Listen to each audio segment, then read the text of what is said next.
Okay, doing the quadratic formula here, let's see, our A value is going to be 1, B is -8, and C is 10. So let's see what we get here.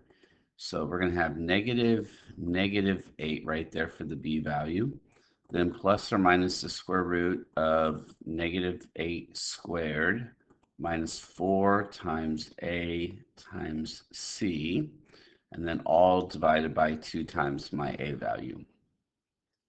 All right, so let's clean this up. So let's see that double negative right there will become +8. Then we have our plus or minus the square root. -8 squared becomes a +64. And then let's see right here, 4 times 1 times 10, that'll become -40. And then all over 2. Okay, so then next we'll subtract 40 from the 64. So 8 plus or minus the square root of, let's see, what is that going to give us? 24, and then all over 2. And then now we can simplify the square root. We can break it apart.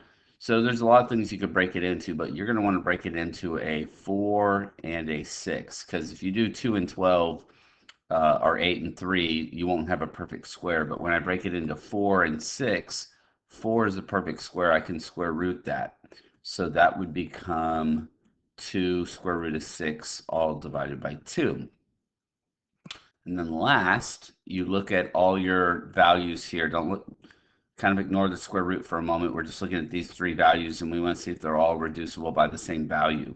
And they're all reducible by 2. So that's what we're going to do, divide each one of these by 2. So 8 divided by 2 becomes 4, plus or minus 2 divided by 2 becomes a 1. 1 times the square root of 6, that's where that comes from. And then divided by 1, because 2 divided by 2 is 1. But dividing by 1 is not really necessary, so we're just going to go ahead and leave it just like that.